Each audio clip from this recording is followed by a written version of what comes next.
the NBA is a brotherhood. And so although we're competitors and you're competing and stuff, you also are rooting for people. And we've built a relationship just over the years because we were always, around each other and initially started with the same agency too. And so it's been cool to be able to trade stories back and forth and give encouragement back and forth. And now that I'm done and he's still going, I was on his podcast last year and it's like we're the last two left, which is really weird to hear.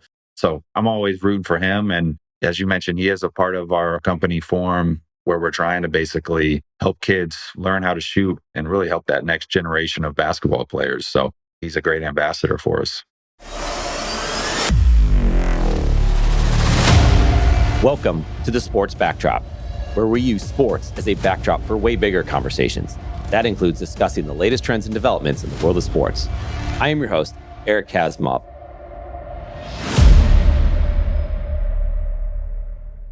This podcast exists because of the team at CASCM. CASCM is a B2B content production company helping organizations create and share their stories. We aim to create space where businesses can build assets and drive revenue through writing and talking. Content creation should be enjoyable and accessible. At CASCM, we love helping make that happen. Learn more at CASCM.com. Man, you're busy. You got a lot of stuff going on. I do. Yeah. I do, which I think is a good thing because it's kind of helped me not really be thinking about the hoops and the basketball and me not doing that. So Yeah. I've heard you talk about that. We'll just keep recording from here. But sure. I think at one point I heard you was probably in the summer. So it's probably soon after you retired. You were like, I don't know what's going to be like when the season starts. Now that the season's here, right. I mean, you're keeping busy. So is that just helped out a ton, it sounds like? It has helped out. I mean, it still is certainly weird looking at, I've been watching box scores and, games have been on. It's always been hard for me to ever sit down and watch, even when I was younger, to sit down and watch the entire game. So I haven't really done that, but it's hard to not see it, right. Going to the country club, the games are on, or you go out to a restaurant, the games are on. I've seen a bunch of highlights and all that too. So it's a weird feeling because it's kind of like my whole life. I've always done stuff to prepare or to get ready for basketball. Even if it wasn't basketball, there's always some sort of performance test that you're getting ready for. And now that's kind of like over. So I got to figure out what else I can get ready for here. Yeah. How's your shot these days? My basketball shot? Yeah. It's probably not the greatest. Yeah. I haven't shot since, that last practice in OKC. Now I have my shot on a 8-foot goal is actually pretty decent pretty good, because my kids I've been trying to work with them on a lowered goal. Yeah. Which is basically all the shooting I've been doing these days. That's hilarious. So when you're training, right? You're at practice, you're playing games, you're probably in the best shape of your life. Right. You turn that off. What is your routine like now? Obviously you shoot on 8-foot goals or something, but what are you doing to stay in shape, or what does that look like? Yeah. So I've continued to work out. Actually, the same guy that I was working out with to get ready for the season, I've basically continued that because I don't want to turn into a fat slob. Yeah. So I want to maintain some level of fitness here. And I did that. And that's what I talked about, where you might have heard over the summer, it really was no different except for just no basketball. But I was still training and I'm still working with him. And I do that 3 days a week. The thing that I've done, honestly, physically wise, I do play a lot of tennis still. I've been able to do that a little bit more. But the challenge that I've picked up golf. And so anybody that plays golf knows how hard that is. I'm essentially starting from scratch. And so that's been my get outside and do something physical. And although it's obviously not that physical, you're not really running around. But it's been fun learning. It certainly is a challenge. Yeah. I mean, golf's one of those, it's like any sport. I think you just have to play. If you want to be good at something, you just have to play it a lot. You have to get in that rhythm. That's right. Yeah. The more time you put into anything, the better you'll be. And golf is so skill intensive. You know what I mean? You can't just pick it up and just be good, which is frustrating because I've always been able to do that. I've always been able to generally just pick stuff up pretty quickly. But this one is, it's different. That brings up you were talking, I think you were on Paul George's podcast and you were talking about I wasn't a McDonald's All-American. Yeah. I didn't know where I was going to get drafted and all this kind of stuff. You go to Butler, you have the track there to you have the big run in the tournament. When did you know? When did people start coming and telling you something's here? You're going to be a first round draft pick. When does that come to be? Because you kind of, I think, correct me if I'm wrong, maybe the NBA is obviously a dream, but how far off is that dream? When did that come to be? Yeah. So, I mean, when I was young. I mean, I couldn't write that legibly. My dad had me write down my dreams and goals, and one of them was to play in the NBA. And so I remember him helping me write it, and we kind of like had these steps of how am I going to get there? Now, this was obviously just a complete dream. Both my parents are 5'10". My dad was like, you need to watch John Stockton because you're probably not going to be that tall. And I always was like, that was like something I was in the back of my mind. I'm from Indiana. I'm a Pacers fan. I'm pretending to be Reggie Miller in the driveway, but I would have never in my wildest dreams ever actually thought I would have made it. Yeah. Playing in college was an unreal achievement for me. And my dad, if you were to ask him, he would tell you that he would have been happy if I would have played varsity basketball. Yeah. And the first time that I thought that I might have a chance was the first meeting I took with Coach Stevens at Butler. He said, I think you might have the ability to play at the next level. Now, it's going to take a lot of work. You're clearly not there yet, but I think you have a chance. And he was like the first guy that, like, a legitimate source that was like, yeah, I think you could make it in the NBA. Wow. And then after that freshman year at Butler, I played on the U19 team, and I think I made some noise there because I think my name started to pop up on draft boards, which some of my friends would constantly scour and were telling me all about it. And then, of course, that next year, I had my dad handle all of that stuff, which I'm really thankful for. He was receiving calls from agents and talking to some of these people that were in NBA circles and scouts and all this stuff. Like, I didn't want anything to do with it because I wanted to just focus on Butler and the season. And I think if you start thinking about all that stuff, it takes away from what you're actually trying to accomplish. And so then after that season, that second season, we make the run and everything. Then my dad kind of was like, all right, we got to sit down and talk about this. You don't know this, but you're projected to be a potential lottery pick. I've been talking to all these agents, blah, blah, blah. Like, we got to figure this out. So that's kind of like a little bit of a rundown of how that whole thing happened. So your dad told you that, like, at that point, like, we got to think about this. Like, you were not paying attention to any noise, it sounds like. I wasn't, no. And that was on purpose because I just didn't. Yeah. And also, to be fair, this was 2010. So, I mean, it's not like there wasn't the internet, but it obviously wasn't like it is today. I mean, it's just, you weren't watching things on YouTube like you do today and all these scouts and all these highlight mixtapes and all this stuff. So it was a little bit easier, I guess I could say, to not really pay attention as much. You know, there wasn't really Twitter or anything. So yeah. Now everyone's an expert now. How do you, well, because you played in the era, right? Twitter, X, comes Facebook, YouTube, like everyone, there's comments constantly. Yeah. How do people that you played with, like friends of yours in the league, like you have the KDs of the world who are just going to engage in it, right? They just go right after it. And other people, I guess, can tune it out. I mean, you become a professional. It's your job. Like, you just have to do what you got to do. But how do you all manage it? Because, I mean, it's endless. I mean, it's in game, after game, off season, right? Doesn't end. Yeah. I think it's a big issue. And I think for me, it came to a head when I got injured in Boston.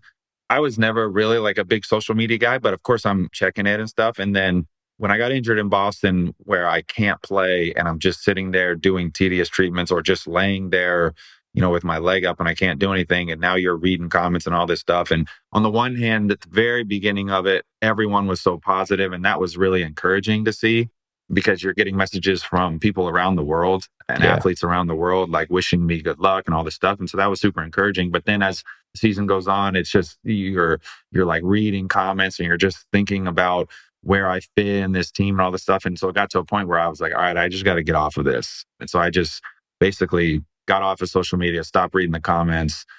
I stopped reading anything on Twitter. And I think that was really, really good and healthy for me.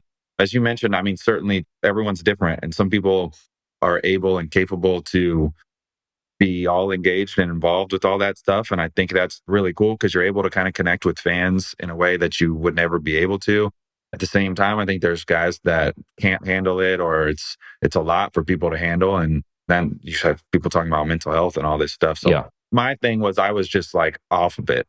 Unless I did like some sort of event or whatever, like an AMA or a, you know, some type of Twitter, you know, live thing or whatever it was, where I'm actively it's like I'm announcing, hey, I'm going to be here, I'm going to talk with fans and all this stuff. I did Twitch too, so I would stream and talk with fans then. But other than that, I was off of it. I just didn't want to, I didn't want to deal with it.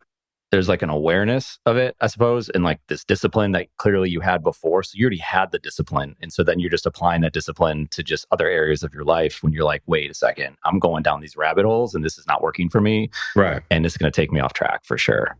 Absolutely. And there's so many other things you can be doing with your time. You don't realize like when you're just sitting there scrolling on your phones, like you can be doing so much more. Yeah. How do you manage that?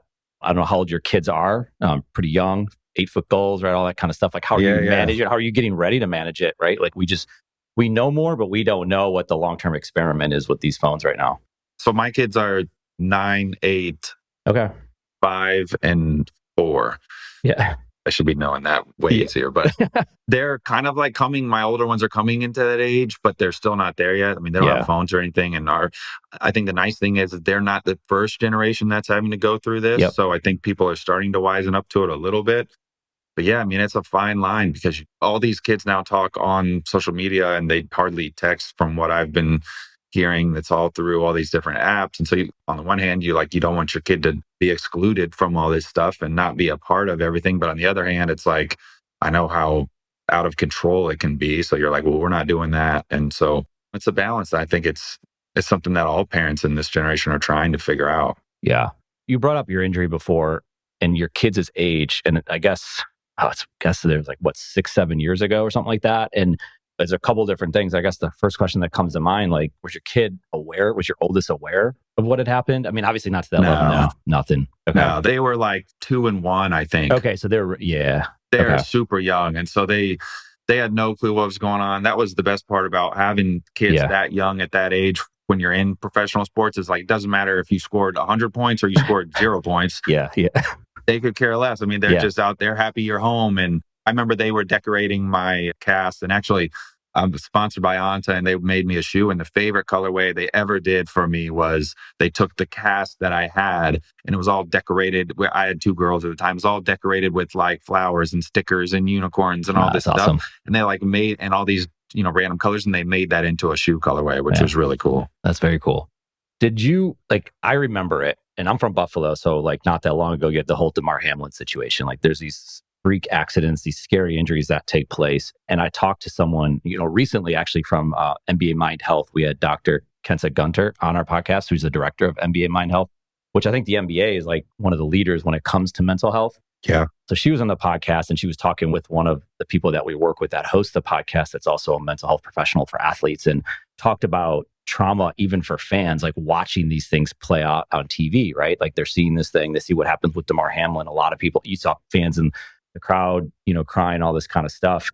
I would imagine mental health is, you've already brought it up today, is a big deal in what you're talking about. Did you personally, when you came back, obviously you always talk to athletes who come back from injury and what that looks like, and how do you get through that first stage of am I going to get hurt again or what have you?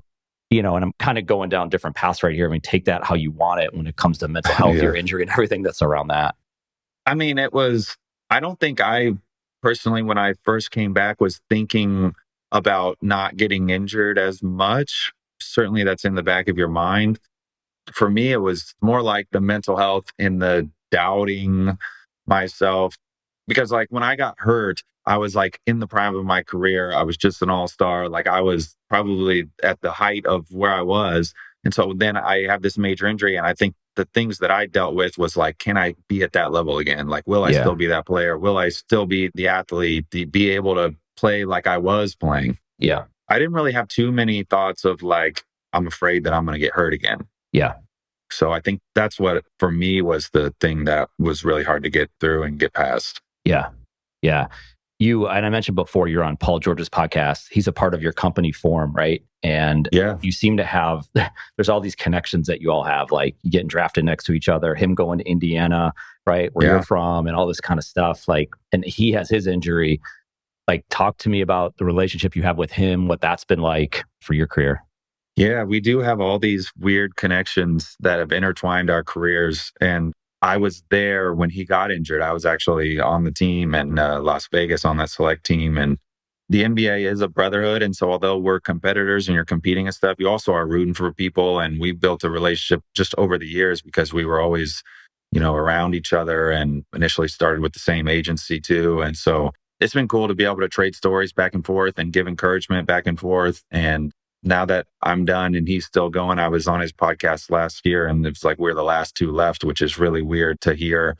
So I'm always rooting for him. And as you mentioned, he is a part of our company Form. where we're trying to basically help kids learn how to shoot and really help that next generation of basketball players. So he's a great ambassador for us. Yeah. When Form came to be, I've heard you talk about this story, but share it real quick, like how you found it. Sure. And then like what it is and, who's it for? Yeah. So basically, I'm just somebody who's a little bit of a perfectionist and always trying to get better, even if it's incrementally. And I felt like this was in the off season, probably 3 or 4 years ago. I'm trying to figure out a way that I could get my left hand off the ball. I felt like my hand wasn't necessarily in the center of the ball. And so I'm looking on the internet of different ways that people do it and looking at all these shooters and all this stuff. And I come across these videos that are by Charlie Wallace, who is the inventor. He's just this unassuming older guy from Kentucky, and he's draining jump shots from like damn near half court, and the ball's just coming right back to him, and he's using this square objects. And so I'm just like, what the heck, let's give it a try. And so I order one, and Charlie calls me and is like, is this the real Gordon Hayward? We kind of just hit it off and start talking, and I actually used it for basically the time while I was in Charlotte and really liked the product. And my business partner and I, Emerson Campen, kind of thought to ourselves, like, man, like this could really help young players more than anything, players looking and learning how to shoot. So we decided to buy the company and rebrand it and relaunch it. And we designed some new things into the product as well. But essentially, the Form is a product that helps, like if there was hey, how do I shoot a basketball? Like if I've never shot a basketball before, where am I going to start when I want to shoot a basketball? You would use a product like Form, which is a product that's a tool. It's a training aid. It doesn't replace a basketball by any means.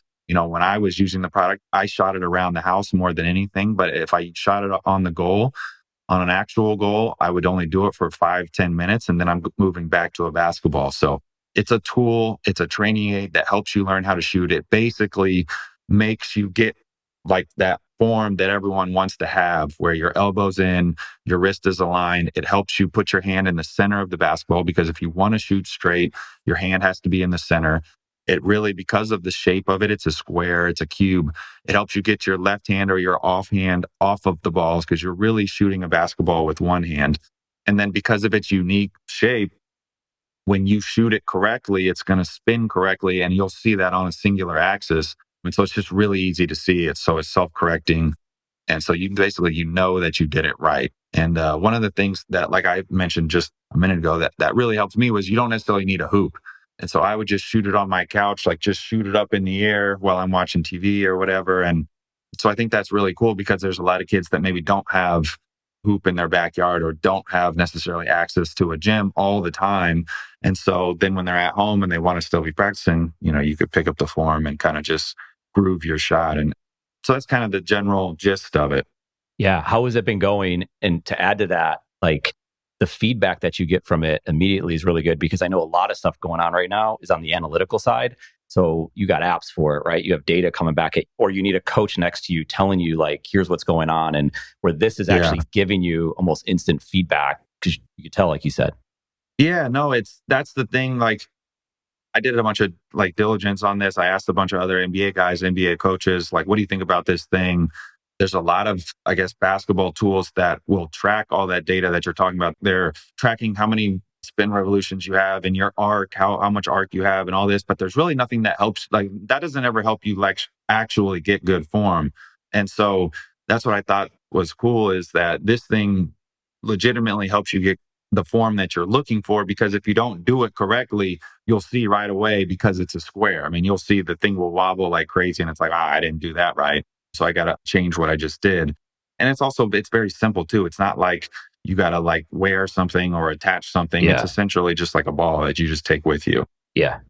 When you're talking to other players, you're talking to other coaches, like that's like massive leverage that you have. Like you played in the league and you're taking advantage of it. I think I heard you say like, I was just trying to play basketball, right? I wasn't like thinking I'm going to be an entrepreneur when I grow up or when I, retire from the league. Like, but then you are, obviously something catches on for you.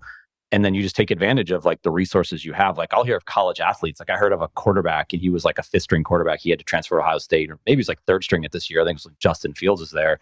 And he was talking about how like, I know I'm not going to play. And if I'm playing, we're in real trouble, but I'm going to Ohio State. They're taking advantage of me. I'm going to take advantage of the opportunity that university, that the football program is going to give me. So it's a lot like what you're doing with to say, hey, I have these connections. I could use it, right? Like, obviously, if you stand by it, it's probably good. Great shooter. Yeah. You talk to Paul George, obviously one of the best shooters, right? That kind of stuff. You're taking advantage. And I think, obviously that's an extreme level. I think for a lot of other people, they could just find that leverage in whatever it is that they're in to go and build something, right? No doubt. My dad would always say, it's not what you know, it's who you know. Yeah. And certainly there's things and people that I've made connections with and relationships with. And that's why I made sure I wanted to see what everyone thought. Yeah. And it just makes sense. This thing just makes sense. And like I said, it's probably not for everybody as far as if you've already been shooting one way, because the reality is you can shoot a basketball whatever way you want. There were plenty of NBA players that had terrible form that shot the ball well. But this helps you get kind of like the correct form.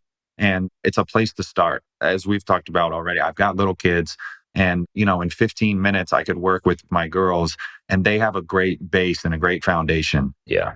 The cool thing is there's 3 different sizes. We've got a men's size, which is essentially the same size as men's basketball, same weight. We got a women's size, which is the same size. I know women's are a little smaller, but because of the square, it's essentially the same size, but it's less weight.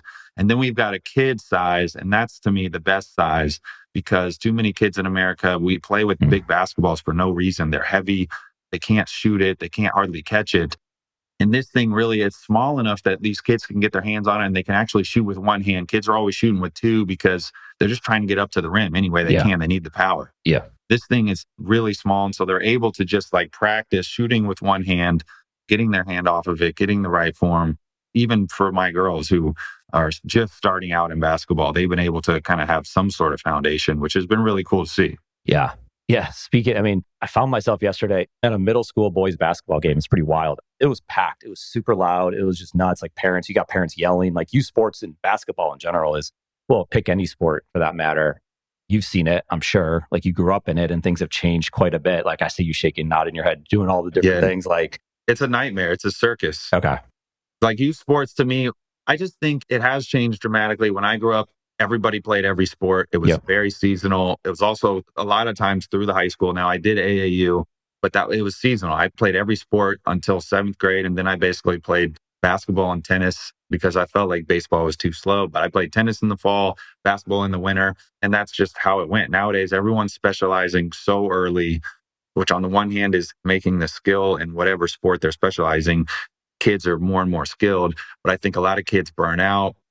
And I just don't think it's good. You're grooving the same muscle pattern over and over and over. I think kids are getting hurt more. And also, I think as Americans, we put so much emphasis on like playing games all the time. Like you got 2nd graders traveling around the country and 3rd graders traveling around the country playing games. And it's like, just to take example, basketball, like you go to a tournament in 3rd grade and, you might shoot 20 times the whole tournament if you're lucky, unless you're the best kid. You could do a 2-hour workout at home in the same city that you live in and make 500 shots on one day. And so I think it's just backwards. Like, I just don't get why we're so focused on games and, especially to go back to my girls, like 4th grade girls basketball. I mean, they're not really even playing basketball. It's like the rim's too high, the ball's too big. They're traveling all the time. They can't dribble. It's like we should be working on skill, trying to get everyone better from a skill perspective. And I just think that it's so focused on the games and winning. And we could go down that path. I think that path that's a whole nother conversation. I think a lot of it has to do with money, as does everything, but it's not helping our kids. That's for sure. Yeah.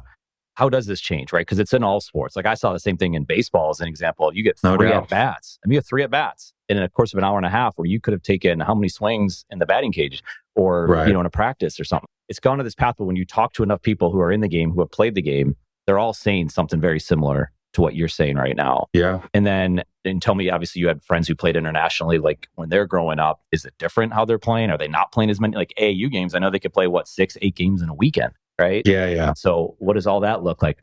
I think internationally, it's definitely different from what I've heard.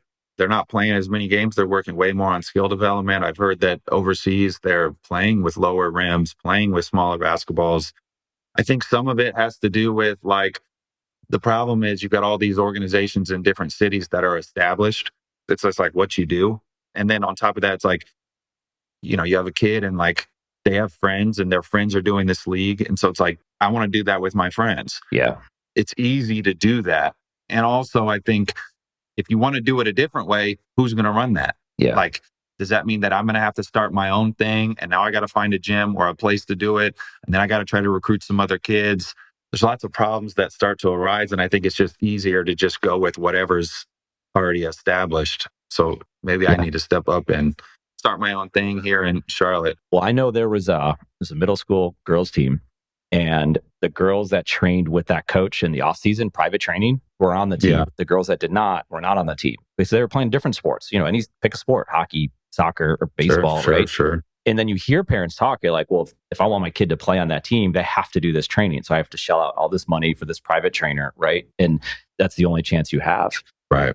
I mean, like I said, that's where I went back to, like, the skill that kids are developing from such a young age is, I mean, it's definitely, they're getting better and better faster because they're doing all this private training.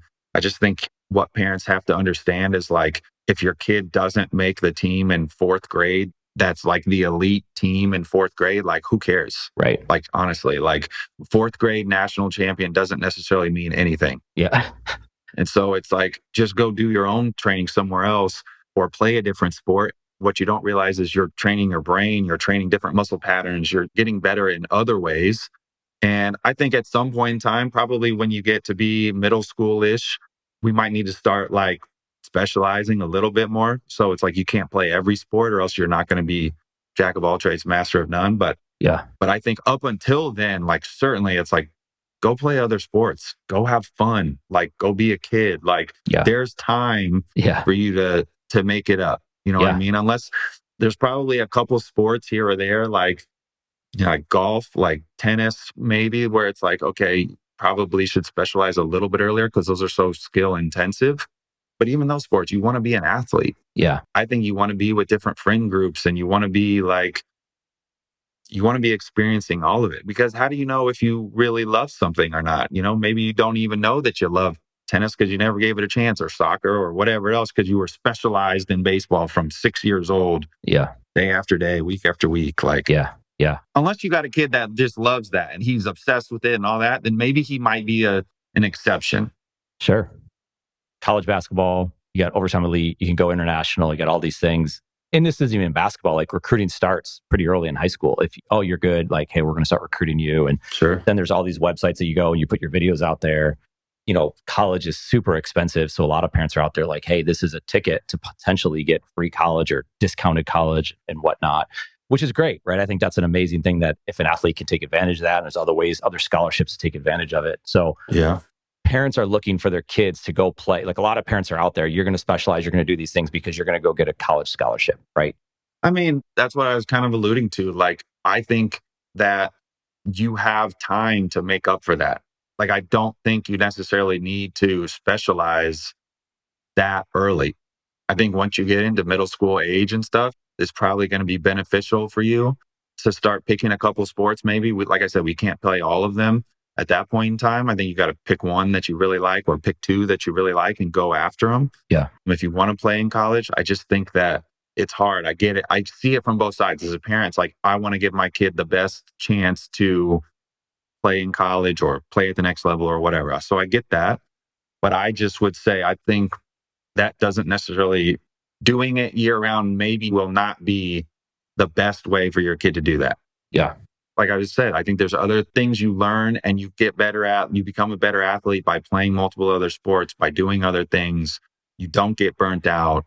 I mean, I can just tell you from my experience, like, I was always excited to go to the next sport. Like, in the fall, when I was younger, I played soccer and tennis, and I played 1 year of football. And so then it was like, we're going from sport to sport and all this stuff.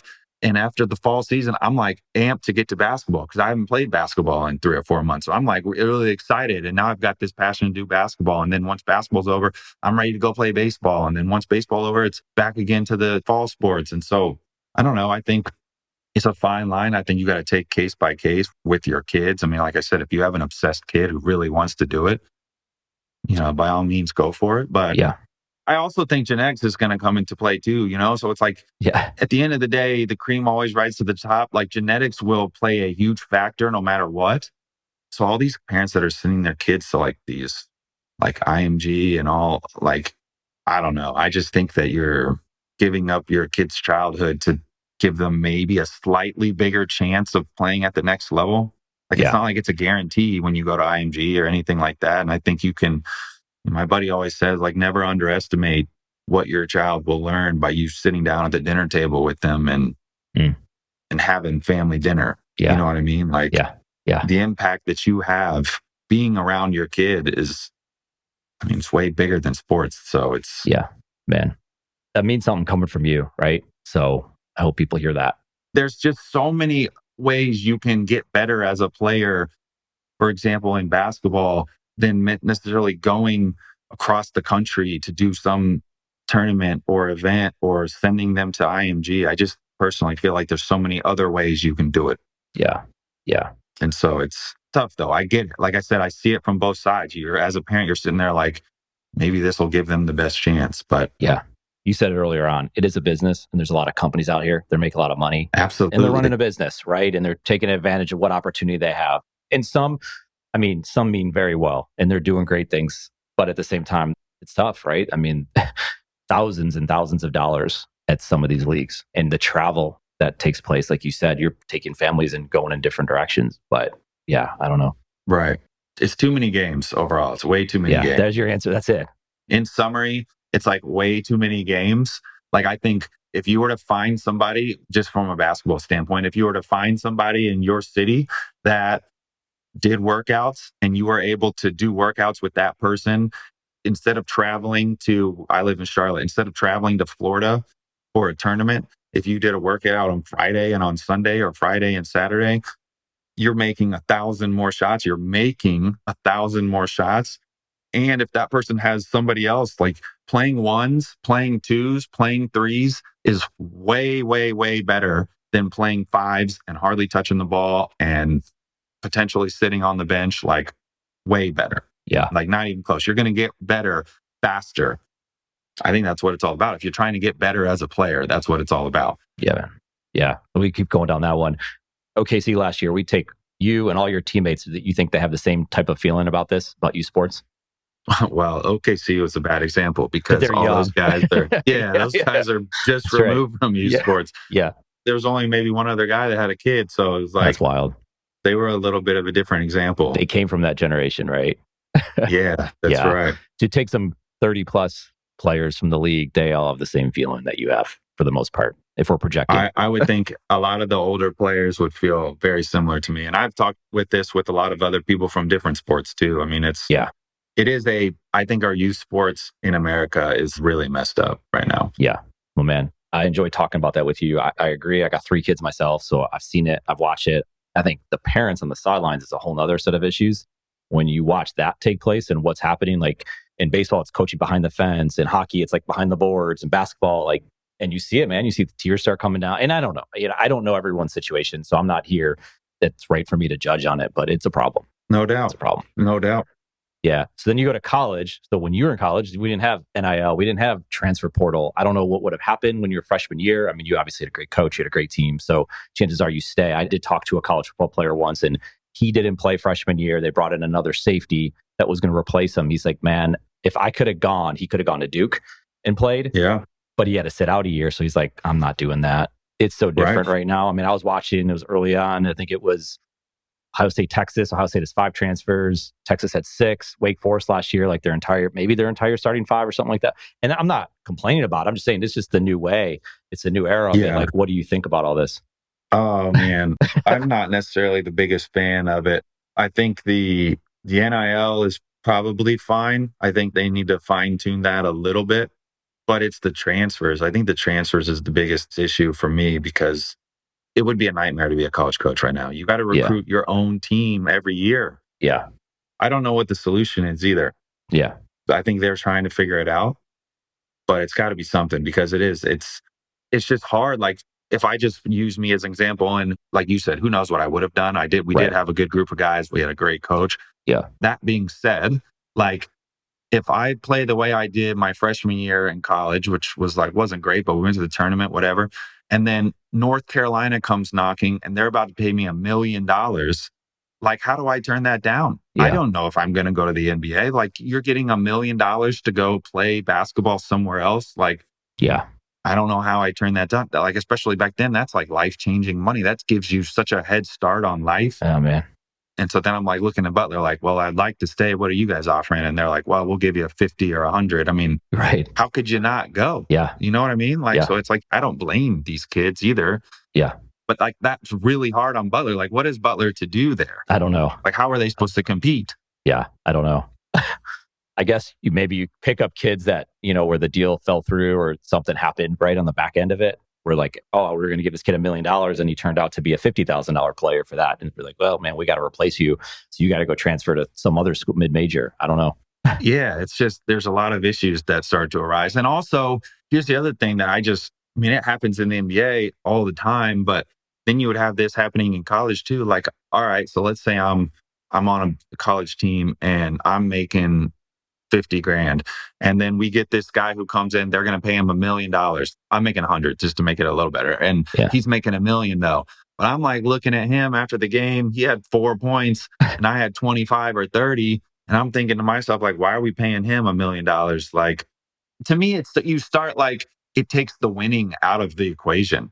Yeah. You know what I mean? Like, it's almost like I don't really care about winning. I just care about getting my stats up. So then maybe I can go to another place and get that $1 million contract or $500,000 or whatever it is. Yeah. I mean, that's always people's complaint to me, like about the NBA, right? It's like, it's less about the winning. And I don't know. I think you're introducing that into the college. Yeah.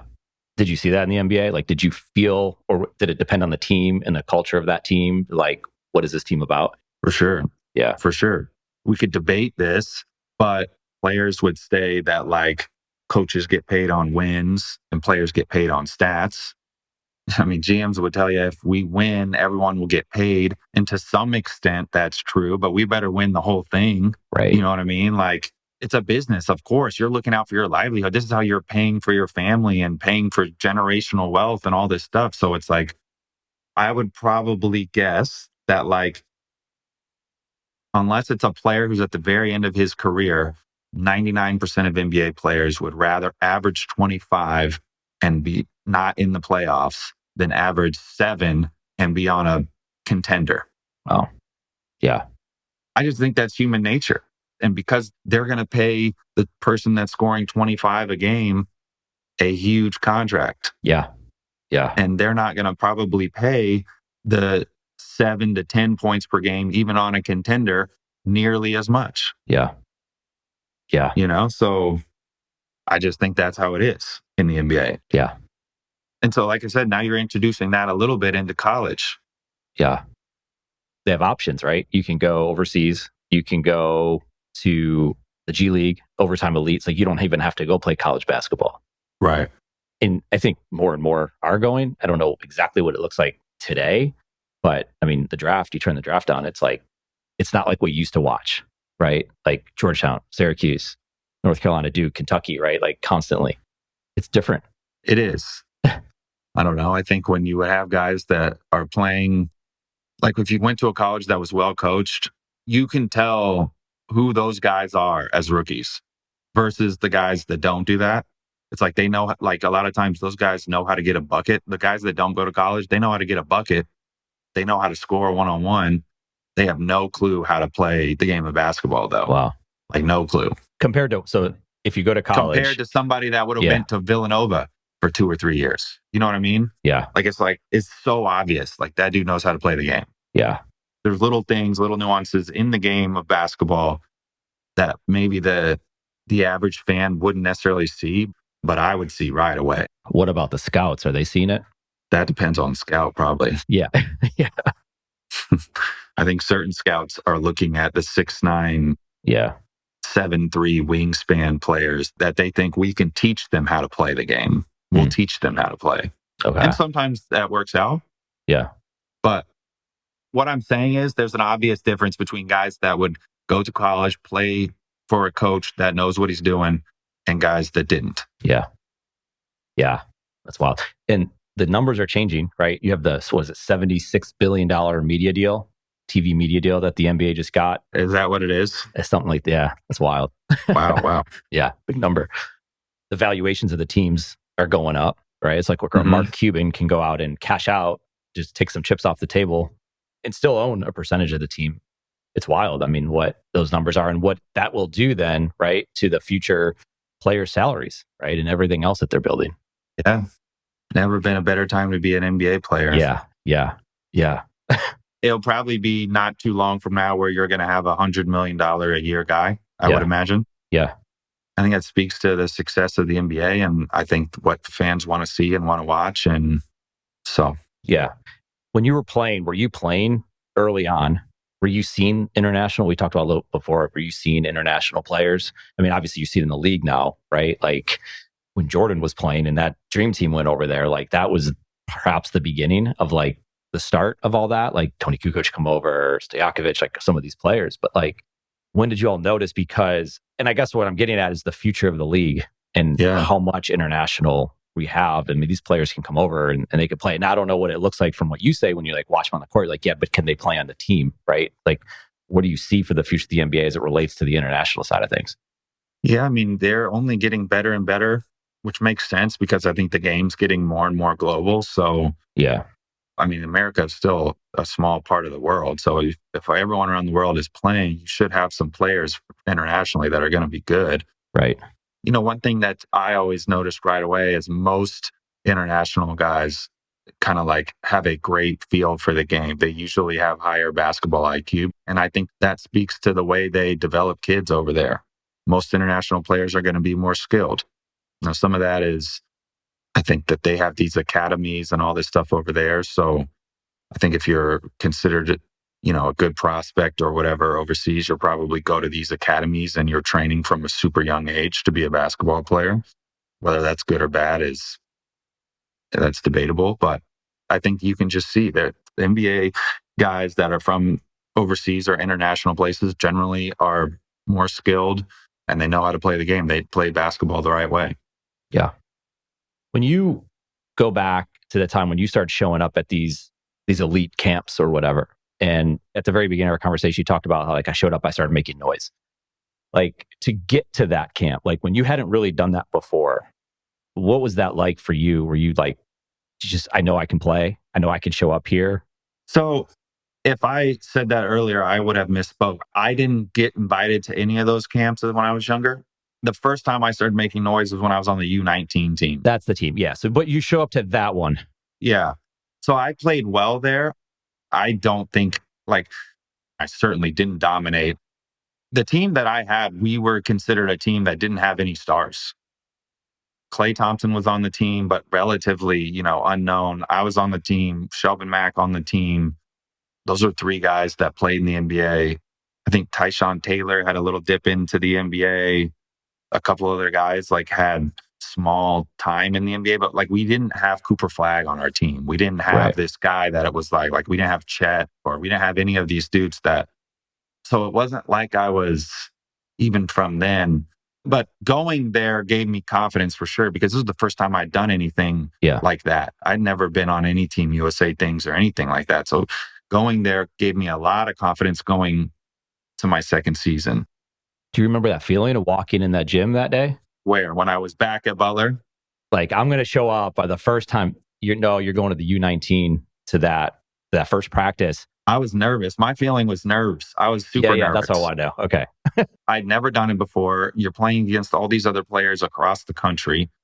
And so I was nervous. Yeah, if I would have been a more confident player and had more self-confidence, I think I would have been a lot better of a player, because that was one thing that I struggled with throughout my career, was just I had to there was always some self-doubt, I guess. Yeah. So I was nervous going into that.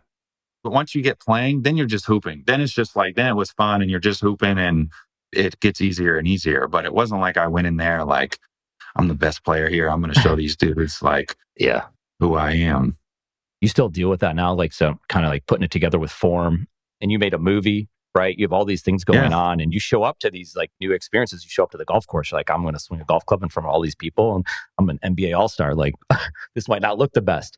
How do you handle that now mentally today, as you take it on these new challenges? Yeah, there's, especially when you, because I suck at golf right now. I'm not good at all. And so when you're up there, that first tee box, teeing off in front of everybody, I'm just sitting there please, God, make this go straight. Yeah.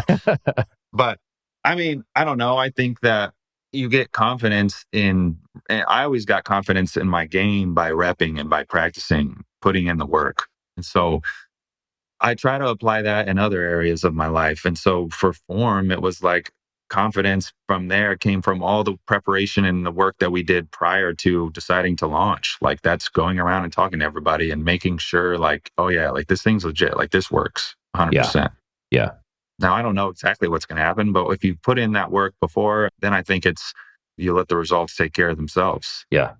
And so, you mentioned the movie, and that's something that some of these things you got to just take a chance on. I was always interested in movies, and I really believed in our writer and director, Simon Hacker, and I think he's unreal.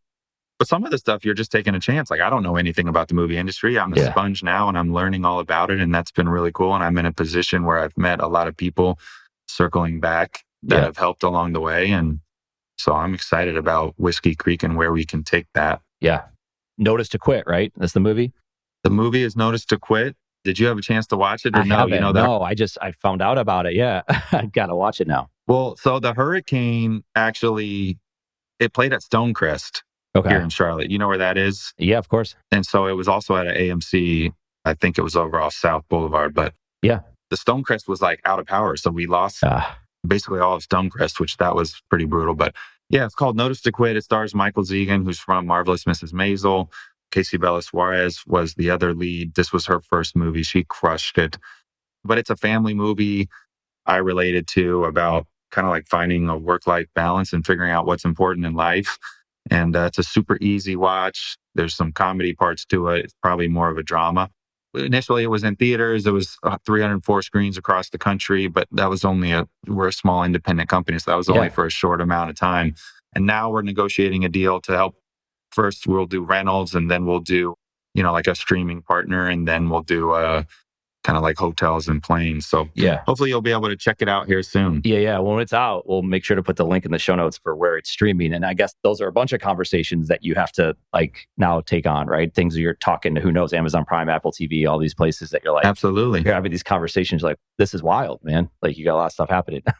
That's right. And as I mentioned, that's something where I'm just learning along the way and just trying to soak everything in. And it's been an eye-opening experience. The whole movie industry, I've learned a lot about it. And ultimately, I was proud of what we were able to accomplish because we are such a small indie company, and the whole movie industry is changing. A lot of the streaming companies now are just like making their own movies. And after COVID, people weren't going to the theaters as much, but I think they're making a little bit of a comeback now. And so we distributed the movie ourselves and made it to screens across the country, which I think is really cool. So well, independent production, I think, is in demand. I mean, think about podcasts and you think about what just happened with the election. That's all these people showing up on these different podcasts. You're like, these aren't owned by anybody but the individual, and perhaps they created a production company behind it. Having this opportunity to talk to you today, like it doesn't exist without a podcast. 10, 15 years ago, this conversation doesn't happen. You're talking to ESPN, Sporting News, what have you, local news. And now here you are doing all this media, right? Like you're showing and you're talking about your movie, you're talking about form, you're talking about your playing days, you talk about the future of basketball and all that kind of stuff. Like, how's it been for you showing up on these podcasts and having these perhaps longer form conversations, sometimes shorter form, where you're just like getting into, to use the word form, your company. But like, how has that been in the media space and helping you out? It's been great. It's been a lot of fun. I've been able to talk to multiple people, as you mentioned, that I wouldn't normally be able to talk to. So I've been able to meet new people and talk with new people. And at the same time, it's marketing for Form and it's marketing for Whiskey Creek. And I think that everything's not behind a paywall like it used to be. Yeah. And I think that's really cool. And it gives a lot of different people the ability and the opportunity to get themselves out there and help launch their career. And if they're really good at it, they can find an avenue of success that way instead of having to, always go through these like gatekeepers per se. Yeah, man. Well, it's awesome. I appreciate the time to talk today. For Form, where do people learn about Form? Where do they connect with you and learn more about what you're up to? Yeah, so basketballform.com, you can go to. We have social on Instagram and Facebook and TikTok and all that. So you can follow it there as well. The thing is with Form is that it looks kind of unconventional. A lot of people have commented like, why are we going to shoot a brick? And, I would volley back, you shoot a brick now so you won't shoot a brick later. That's it. Yeah. And I just think give it a chance. I think it really does. It really does lock in your form, especially for young kids. I think there's nothing better. I've seen it firsthand with my girls. I've seen it with friends, kids. It really does get you a good starting point. So yeah. Thank you, Eric, for having me on this. This has been fun. Yeah, it's been great. I think it's even for like kids who never truly learned how to shoot, right? Like maybe they shoot Exactly. And it's like one day they're hot, next day they can't find the rim, right? So that's right. And you know what? To that same point right there, like I think that here's the other thing is when I want to learn to do anything right now, I just go to YouTube and you could look up the how-to video and then that's awesome. But I think there's a lot of parents that are like trying to help. Maybe they didn't play basketball. They're trying to help their kids. Like you could buy one of these yourself and try it out yourself and get the form. And so then you could then help your kid too. So I think it could help parents or adults who've never shot a basketball before. Yeah. It's a good place to start right here. No, that's awesome. We just want to go to Park Road Park. I mean, I'm going to get one for myself and then I love it. I think it's great, man. But you're super easy to talk to. Really genuine dude, man. I really appreciate you coming on. We've been talking for over an hour. Yeah. But thank you. Thank you, man. I appreciate it. All right. Thanks, Eric. This is a Quiet Loud Studios production, the podcast network where reflection meets amplification.